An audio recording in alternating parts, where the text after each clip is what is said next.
ও আমরা সুন্দরবনে এসে বাঘ দেখতে পাবো না? ওই যে জঙ্গলের ভিতরে বাঘ আর হরিণ। হ্যাঁ, আমরা ঠিক দেখে নিয়েছি। সুপ্রভাত সবাইকে। 2 রাত 3 দিনের যে প্যাকেজটা সুন্দরবনের, আজকে লাস্ট দিন দায়িত্বে তো শেষ। তো আজকে সন্ধ্যাবেলা তোমাদের নামিয়ে দেবে। আর আজকে ভোরবেলা এখন 5:30 6টা বাজে। তো আমরা সব নদীর ঘাটে চলে এসেছি। আর আজকে জঙ্গলে যাবে। এটা ছিল শুক্রবার, জঙ্গলটা বন্ধ। তো আজকে যাবে। আজকে সন্ধ্যাবেলা আমাদেরকে নামিয়ে দেবে ক্যানিংয়ে না, সোনাখালিতে। ওখানে অটো করে ওরা ক্যানিংয়েই নিয়ে যাবে। ওটা ওদের এখন নদীর ঘাটে পরপর সব বোটগুলো লাগিয়ে দিচ্ছে। সব প্যাসেঞ্জার উঠবে এবারে। আর ঘাট ভর্তি হয়ে যাচ্ছে।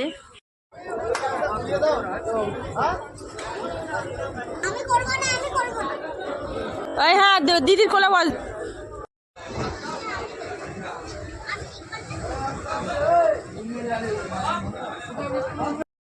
তো পৌঁছে গেলাম আমরা সজনেখালি। তো সজনেখালিতে এখানে পারমিশন করাবে, তারপরে আমাদের তো এখানে এর ভিতরে পারমিশন করাতে হবে জঙ্গলে ঢোকার জন্য গভর্নমেন্ট। বাম সাইডে দেখবেন নারকেল গাছের মতো পাতা, অথচ নারকেল গাছ নয়, ওগুলোকে বলা হচ্ছে গোলপাতা গাছ। এই গোলপাতা গাছ আমাদের সুন্দরবনের জঙ্গল এরিয়াতে খুব কম পাবো। তার মেন কারণ, সুন্দরবনে যখন অর্ধেকেরও বেশি দ্বীপ সাফাই হয়ে জনবসতি গড়ে উঠছিল, তো প্রথমে তো এই ঘরের ছাউনি বা অন্য ঘর ছাওয়ার কোনো ব্যবস্থাপনা ছিল না। তো এই গোলপাতা দিয়েই কিন্তু ঘরের ছাউনি হতো। এবং বলে রাখি, যেমন আমরা নলেন গুড় বা খেজুরের রস খাই, এই গোলপাতার ফল কাটলেও সেম কিন্তু এরকম রস হয় এবং তার থেকে গুড় বা মিছরি করা যায়, যেটা আপনি ইন্দোনেশিয়া ভিজিট করতে গেলে হিউজ পরিমাণে পাবেন, কারণ এই গোলপাতা ইন্দোনেশিয়াতে হিউজ পরিমাণে দেখা যায়। তো আজকে বলে রাখি আপনাদের যে সবার মেন পরিচয় আমি বলে দিচ্ছি, মাসুমা বোট। আমরা যখন কোনো ক্যাম্পাস ছেড়ে বেরিয়ে যাব, তখন কিন্তু আমি বলবো যে মাসুমা বোটে কারা আছেন সবাই এগিয়ে আসুন। আর সবার কাছে রিকোয়েস্ট থাকবে, নদীতে কেউ কিছু ফেলবেন না। তো এগিয়ে চলুন নষ্টার দিকে। বাকি সুন্দরবন সম্পর্কে ডিটেলস আমি বোটেই বসে বসে আপনাদের তোমার ফোনের জন্য পোজ দিচ্ছে ভালো।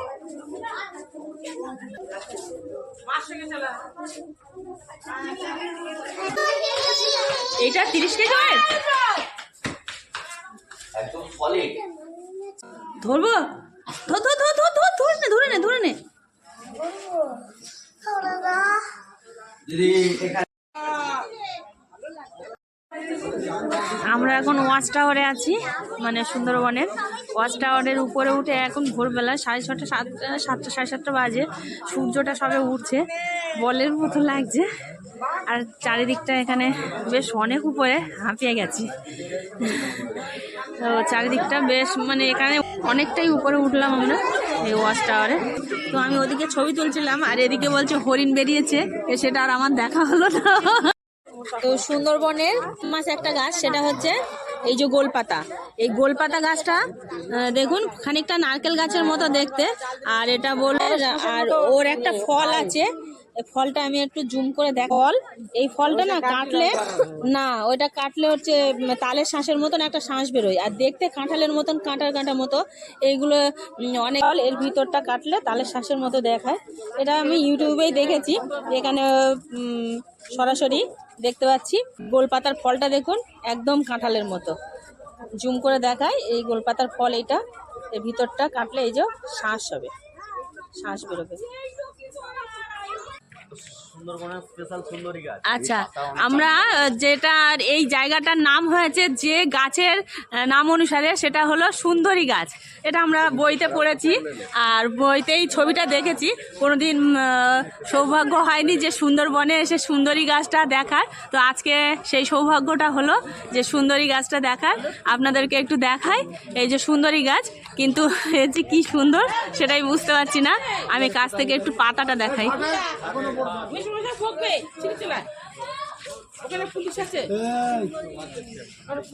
গাছের নাম লেখা আছে সুন্দরী গাছ। এই যে আমরা সুন্দরী গাছের নিচে দাঁড়িয়ে একটু ছবি তুলছি। একটু টাটা করে দাও। ও আমরা সুন্দরবনে এসে বাঘ দেখতে পাবো না? ওই যে জঙ্গলের ভিতরে বাঘ আর হরিণ। হ্যাঁ, আমরা ঠিক দেখে নিয়েছি, তাই তো ঘন্টু?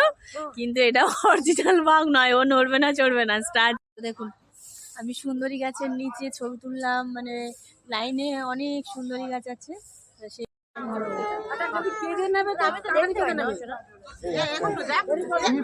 এখন আমরা নাতলা নদী, এটা নাতলা নদীর এখানে চলে এসেছি। এখান থেকে মানে সজনেখালিতে পারমিশন এবার আমরা জঙ্গলে ঢুকবো। তো এই যে পুরো যে জঙ্গল রেশিও, এই জঙ্গল রেশিওর মধ্যে আমাদের যে 9630 বর্গ কিলোমিটারের মধ্যে যে সুন্দরবন রয়েছে ইন্ডিয়াতে, তার মধ্যে টোটাল 102টা আইল্যান্ডের মধ্যে আমরা যখন ইন্ডিয়া বাংলাদেশ ভাগ হয় 54টা দ্বীপ পাই জনবসতি কোথায়, এবং 48টা দ্বীপে জঙ্গল। তো এই 54টা দ্বীপ, মানে 54টা বলা ভুল হবে, এই 102টো দ্বীপ কিন্তু প্রত্যেকটা মুহূর্তে তার স্ট্রাকচার চেঞ্জ হচ্ছে। আমরা কথাই গানে শুনেছি নদীর এপার ভাঙে ওপার করে, তো এটা কিন্তু সুন্দরবনে হতেই আছে। কখনো দুই সাইড ভাঙছে, নদীর মাঝখানে চড়া করছে, কখনো এক সাইড ভাঙছে আরেক সাইড করছে। তো এটা কখনো জঙ্গল ক্ষয় হচ্ছে, লোকালিটি বাড়ছে, কখনো লোকালিটি ক্ষয় হচ্ছে, জঙ্গল বাড়ছে। তো প্রত্যেকটা দ্বীপ কিন্তু এইভাবে কিন্তু পরিবর্তনশীল, যার আরেকটা কারণে বলা হয় যে সুন্দরবনকে ডেল্টা। এবং ডেল্টা শেপটাকে যদি আমরা দেখি তাহলে দেখবো যে ডেল্টা যে আমরা শুধু এই পরিবর্তনের কারণে বলবো না, তার দ্বিতীয় কারণ হচ্ছে আমরা যদি ব্রহ্মপুত্র নদী, হুগলি রিভার এবং সাউথের লেফট বেঙ্গলের লাইনটাকে যদি তিনটে রেখা দিয়ে জুড়ি তাহলে একটা রেক্টেঙ্গুলার শেপ, যেটা আর কি ডেল্টা বা আমাদের বাংলা বক্ষরের মতো দেখায়, যার কারণে আমরা সুন্দরবনকে বলছি বদ্বীপ বা ডেল্টা। আর ডেল্টা বলার আরেকটা মিনিং এই পরিবর্তনশীল, যেটাকে ম্যাথের ভাষায় আমরা বলছি যে চেঞ্জেস ভেরিয়েবল। তো এই ডেল্টার যে আমরা 102 যে আইল্যান্ড পেয়েছি, তার মধ্যে যে 54টা দ্বীপ জনবসতি আমাদের ইন্ডিয়াতে, তার মধ্যে কিছু দ্বীপ ডিভিশন হতে হতে লোহাচড়া, সুপারিভাঙা নামে দুটো দ্বীপ এক প্রকার নিশ্চিহ্ন। লোহাচড়া, সুপারিভাঙা, এই দ্বীপগুলো এক প্রকার নিশ্চিহ্ন হয়ে গেছে। লোকগুলো কোথায় গেল? তারা সময়ের সাথে সাথে, কারণ এই দ্বীপগুলো তো একবারে বসে যায়নি, ধীরে ধীরে বসছে। যেমন আপনি যদি এই জায়গাগুলো যদি দেখেন, ঠিক এই কর্নারের পরে একটা পুরো গ্রাম ধসে আউট হয়ে গেছে। ধসটা তো একবারে পড়েনি, যখন ধস নামতে নামতে নদী বাঁধ এগিয়ে গেছে, ওদেরকে অন্য জায়গায় সেটেল হতে হয়েছে। যেমন রিসেন্ট এখানে সামনে একটা ফ্যামিলি আমাদের একটা ক্লাব করে থাকার জায়গা দেওয়া হয়েছে, তার ঠিক বাড়িটা নিয়েই ধসে নেমে চলে গেছে এই নভেম্বর মাসে। এই 48টা দ্বীপে যে জঙ্গল আছে, এই 48টা দ্বীপে কিন্তু বিশেষ কোনো বন্যপ্রাণী নেই। কারণ এই এলাকা যদি আমরা দেখি তাহলে এখানে কিন্তু বন্য জীবজন্তু নয়, মানুষ বসবাসের উপযোগী নয়। কারণ চারিদিকটা হচ্ছে স্যালাইন ওয়াটার, না এই জল গ্রামে যদি ঢোকে তাহলে 5 থেকে 6 মাসের মধ্যে মনে হবে যে মরুভূমি। আবার বর্ষার সিজন আসবে, একটু জল জমতে শুরু। গ্রামে এসে স্যালাইন ওয়াটার ঢুকে যে নোনা মিঠে জল নষ্ট করে দিল, তাতেও তো চাষবাসের ক্ষতি নিশ্চয়ই হয়েছে অনেক। চাষবাসের না, নোনা জল ঢোকার 5 থেকে 6 দিনের মধ্যে সমস্ত গাছ শুকাতে শুরু করবে। আর ইমার্জেন্সি ধান পান এ তো 3-4 দিনের মধ্যে আপনি আর কোনো চিহ্ন পাবেন না। এবং এই নোনা জলটা যে ঢোকার কারণে নেক্সট হিউজ বৃষ্টি না হওয়া পর্যন্ত ওইখানে কিন্তু আর কোনো রকম প্ল্যান্টেশন করা সম্ভব না। কিন্তু এখানে 170 থেকে 80 কিলোমিটার পর্যন্ত রিড করলে যে নদীর সাইড পোর্শনগুলো ইউজ করছে, এই জঙ্গলের ভেতরে কিন্তু সেইভাবে ক্ষতি হয় না।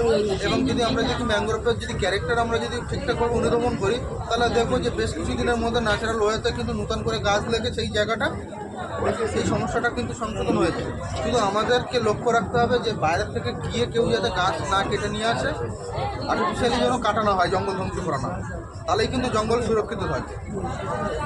মশা ছাড়িয়ে চিংড়ি মাছ খাওয়া। ওই ওনারা কি ওই কাঁকড়া ধরতে এসছে? অ্যাকচুয়ালি এই যে নদী আছে, এটা আমরা জঙ্গলের আউটসাইডের নদীতে আছি। এখানে মাছ ধরতে গেলে কোনো পারমিট লাগে না। এটা কি নদী বলে? এটা মাতলা? গোমর নদী। গোমর নদী, আপনি যদি গুগল ম্যাপসে যদি দেখেন তাহলে এখানে দেখাবে দত্ত নদী। কি? দত্ত নদী, দত্ত নদী, আচ্ছা। গোমর না, গোমর নদী। গোমর, গোমর, গোমর। গুগল ম্যাপে দত্ত নদী দেখাবে কেন? হরিণ যদি একটা বাঘ মারে, দেখুন এই ভুলভাল যদি কেউ যদি মার্কিং করে দেয়। আচ্ছা আচ্ছা। সুন্দরবনের যে আজকে যে প্যাকেজ ছিল 3 দিন আর 2 রাত, তো সেই প্যাকেজের আজকে আমাদের শেষ দিন, মানে লাস্ট দিন। 2 রাত কেটে গেছে, 2 দিন কেটে গেছে, আজকে লাস্ট দিন। আর আজকেই আমাদের জঙ্গলে নিয়ে যাবে। নিয়ে যাচ্ছে। তো আমাদের সজনেখালিটা দেখা হয়ে গেছে, ওখানে পারমিশন করিয়ে তারপরে এখন মানে জঙ্গলের উদ্দেশ্যে যাচ্ছে আমাদের লঞ্চ। তো এখন এবারে এখানে বন্যপ্রাণী দেখার সম্ভাবনা আছে, ভাগ্যে থাকলে হবে, না তো হবে না। আর 9টা বাজে, দাদার টিফিন রেডি করে দিয়েছে, সবাই খাচ্ছে ও। আর এখানে আজকে আছে গরম গরম কচুরি, হিঙের কচুরি আর ছোলার ডাল, আলু দিয়ে ছোলার ডাল, বেশ খুব সুন্দর।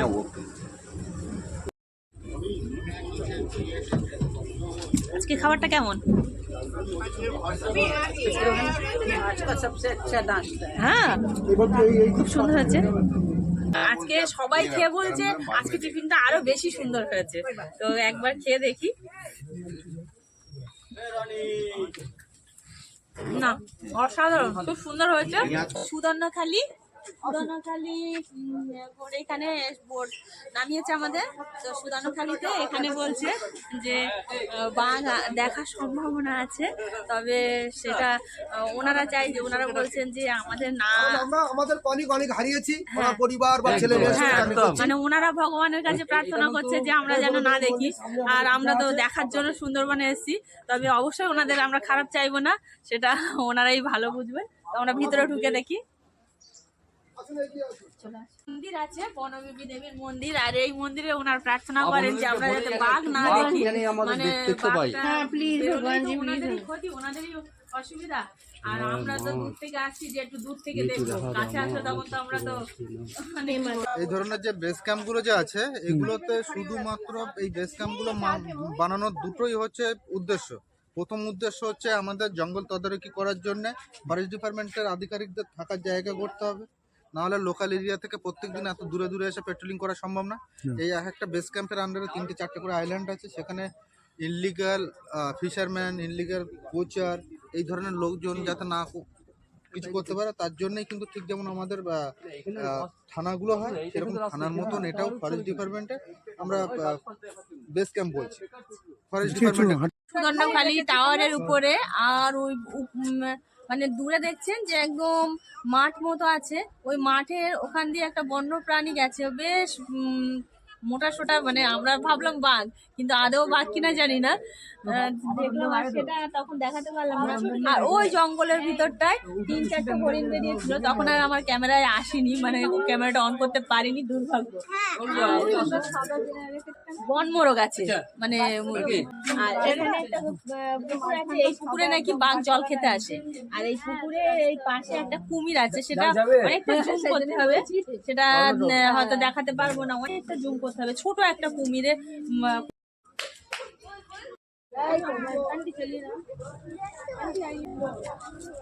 প্রচুর বাঁদর, এখানে সব জায়গায় যেখানেই যাচ্ছি বাঁদর।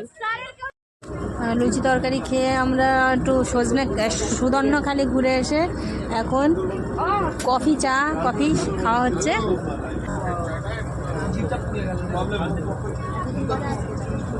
হারানি কথার অর্থ হলো দুটো বড় খালের সংযোগকারী ছোট ক্যানেল। তাহলে এবারে বড় নদীর মাঝখানে যে খালটা, সেই খালের ভিতর দিয়ে আমরা চলে যাচ্ছি। সেই খালের ভিতর দিয়ে দেখুন 2 সাইডে পুরো জঙ্গল দেখা যাচ্ছে, আর আমরা আস্তে আস্তে জঙ্গলেই প্রবেশ করছি। তো 2 সাইডে পুরো জঙ্গল, ছোট খালের। দেখুন এখান থেকে আবার রাস্তা ভাগ হয়ে গেছে, একটা লঞ্চ এদিকে চলে গেছে, একটা লঞ্চ এদিকে চলে গেছে, আর আমাদের লঞ্চটা কোন দিকে যায় জানি না। আচ্ছা দাদা বলছি, এদিকে চলে গেছে একটা লঞ্চ আর এদিকে যাচ্ছে, মানে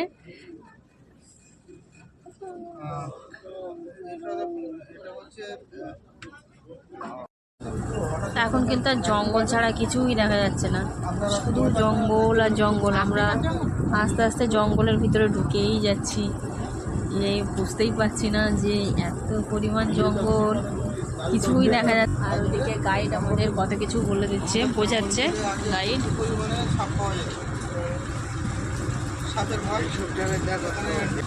এখন সাপ সম্বন্ধে গাইড বলছে যে কোথায় কি সাপ থাকতে পারে। এই যে দেখুন, এইগুলো হচ্ছে হেতাল গাছ, আর আমাদের গাইড বলছে যে এই হেতাল গাছের গোড়াতেই বেশি বাঘ দেখা যায়। মানে এই গাছগুলো না খানিকটা খেজুর গাছের মতো দেখতে, আর এই গাছের পাতাগুলো দেখেছেন পুরো সবুজ, মানে হালকা হালকা হলুদ হলুদ, সেই পাতাগুলোর সঙ্গে মানে বাঘের যে ইয়েটা কালারটা মিশে যায়। তো তো চলে আসলাম রান্নাঘরে। রান্নাঘরে আজকে কী কী হয়েছে দেখি, শুনে নিই দাদার কাছে। আমাদের আলু ভাজা, আচ্ছা লাউ সবজি তরকারি, আচ্ছা ডাল, কাঁকড়ার ঝাল, চিকেন ভাজা, কাঁকড়া মাছের মালাই কাটি। তো এদিকে চিকেন কষা, এদিকে চাটনি, আর এদিকে মাছ হয়ে গেছে। আর এদিকে হচ্ছে আজকে কাঁকড়া দেবে, আজকে আমাদের লাস্ট দিন প্যাকেজে। তো আজকে কাঁকড়া আছে, কাঁকড়া সাইজ বড় কাঁকড়া, কিন্তু সাইজে ছোট। আর এদিকে আছে লাউ আলু চিংড়ি দিয়ে। আর এটা কি মাছ?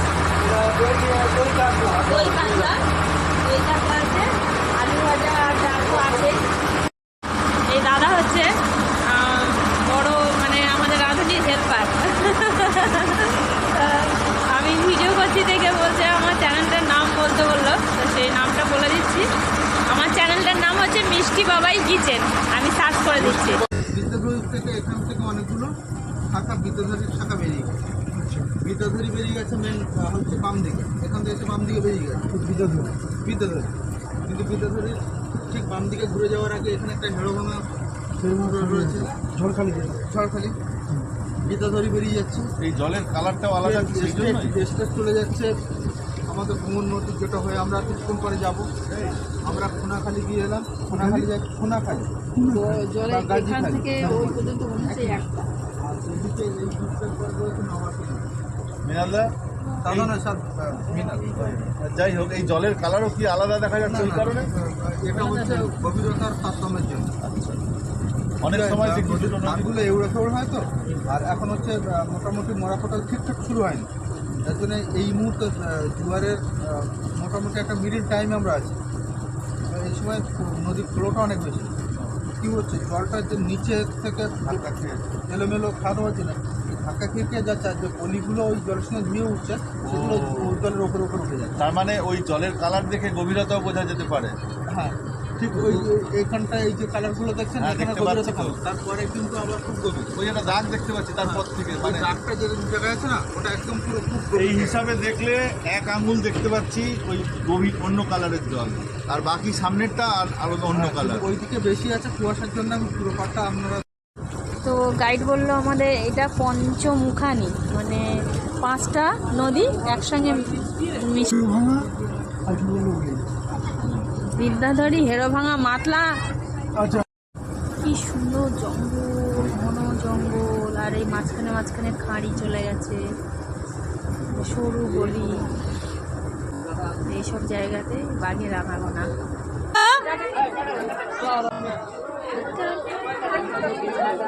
তোমার নাম কি? Tata bye bye. নাম কি? কি কোথায় আনন্দ পাচ্ছে। আমাদের বাড়ি যাবি?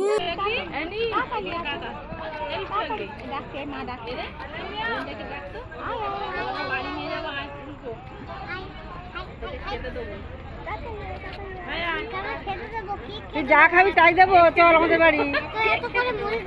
এত মুলি দেবো। দোবাকিতে এসে হরিণের সঙ্গে একটু ছবি তুলে নেই, মানে ঢুকেই কি সুন্দর হরিণের দেখা মিললো। আর বেশ ভালো লাগছে। আরো অনেক কিছু তবুও বেড়া জাল দেওয়া ঘেরা আছে চারিদিকে, আর চারিদিকে শুধু জঙ্গল। আর প্রথমে ঢুকেই একটা তো হরিণকে দেখতে পেলাম, বেশ ভালো লাগলো। আর দেখা যাক কোনো বন্যজন্তু যদি দেখা যায়। কত উঁচু বেড়া জাল দেখুন, মানে আমাদের থেকেও আরও 2 হাত উঁচু বেড়া জালগুলো সেভাবে ঘেরা আছে, কারণ এখানে বন্যজন্তুর উৎপাত আছে, তো সেই সেফটির জন্য। তো বাঘ আমরা দেখতে পাইনি, কিন্তু বাঘের পায়ের ছাপ আমাদের গাইড যে এসছে উনি বললেন যে বাঘের পায়ের ছাপ। তো জুম করে দেখায় বাঘের পায়ের ছাপ, ওখান থেকে বাঘের আনাগোনা হয়েছে, সেই জন্য। কি সুন্দর ক্যাকটাস, কি সুন্দর ফুল হয়ে আছে গো ক্যাকটাসে। আমরা দোবাকিতে দেখলাম, দোবাকিতে বাঘ দেখতে পাইনি, দেখলাম হচ্ছে বাঘের খাবার। তো আমাদের টুবাই বাবু লঞ্চ চালাচ্ছে, সব বাচ্চাগুলোর খুব ইচ্ছা একটু লঞ্চ চালাবে। একটু দেখবেন দাদা যেন ভুলভাল না করে। আমাদের বাবা কেমন লাগছে? হেভি লাগছে। এবার আমাদের ঘন্টু চালাচ্ছে। কেমন? ভালো।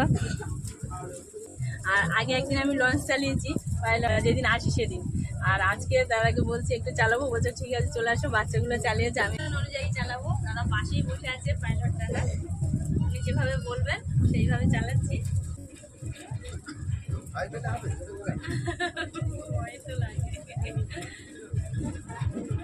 জোরে যে ঘোরাতে বলছে যে মাথাটা এদিকে আসবে, তো আমি বলছি ভয় পাচ্ছে, বলছে না ভয় পেলে হবে। নমস্কার। সুন্দরবন প্যাকেজের আমাদের যে 3 দিন আর 2 রাতের যে প্যাকেজটা ছিল, তো 2 রাত 2 দিন কেটে গেছে, আজকে লাস্ট দিন। আর আজকে লাস্ট দিনে সবাই লাঞ্চ করছে। তো লাঞ্চটা আমাদের দোবাকি ঘুরে লাঞ্চটা হচ্ছে। তো লাঞ্চে কি কি আছে রনি অধিকারী, রনিটা বলবে। ভাত আছে, একদম গরম গরম ভাত আছে, ডাল আছে, হ্যাঁ, তারপর সবজি আছে, এটা লাউ আলু দিয়ে চিংড়ি মাছের তরকারি সুন্দর করে, রান্না বান্না তো অতুলনীয়। তারপর আছে কাতলা, দই কাতলা আজকে। তারপরে চিকেন আছে, চিকেন কষা আছে। আর আজকে স্পেশাল মেনু হচ্ছে, সেটা হলো আজকে স্পেশাল হচ্ছে কাঁকড়া।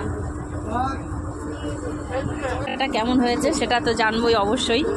সবাই বলুন আজকে কেমন খাওয়া দাওয়া করলেন? অনেক ভালো, অনেক টেস্টি।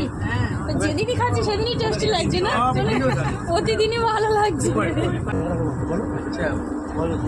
ভালো যাই ভালো।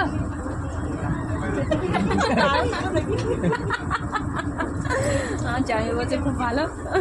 কাঁকড়ার সাইজটা ছোট, বলছে টেস্ট হয়েছে তরকারি, সবাই চেয়ে নিচ্ছে, মানে ঝোলটাও টেস্ট হয়েছে। দিদি কেমন? হেভি। আর দুবাকি থেকে আমরা ঘুরে আসলাম, ঘুরে এসে লাঞ্চ করছি। আজকে লাস্ট লাঞ্চ আমাদের লঞ্চে বসে সুন্দরবনে। তো এরপরে যখন আমার হবে, তো প্রথমে আছে ভাত আর ডাল দিয়েছে, আর সঙ্গে লাউ চিংড়ি। লাউ চিংড়ি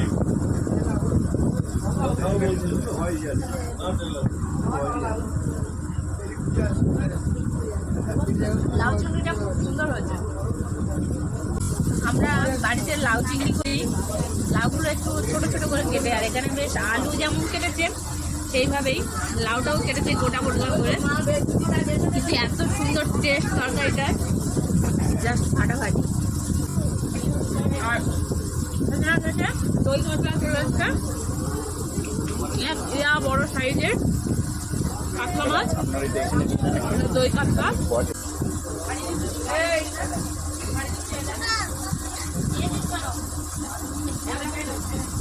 খুব ভালো টেস্ট, খুব ভালো টেস্ট।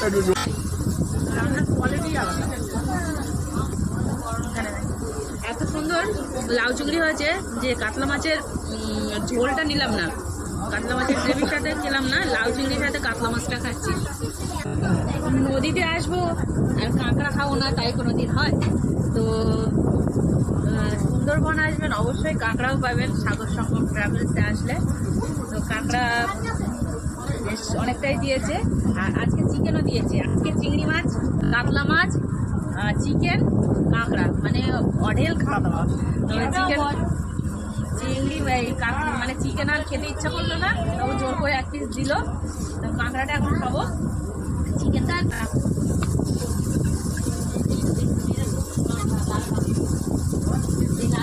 বলি খাবার কি रहेगा মানে একটু কি আসবে টার্গেট আছে সকাল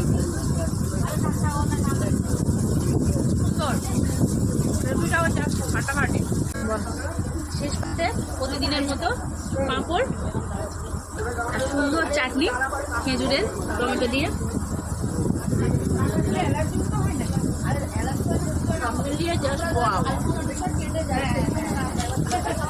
তো আমরা সোনাখালি পৌঁছে গেলাম। এই যে সোনাখালি ব্রিজ ক্রস করেছে, এবার আমাদের নামিয়ে দেবে সোনাখালি ঘাটে।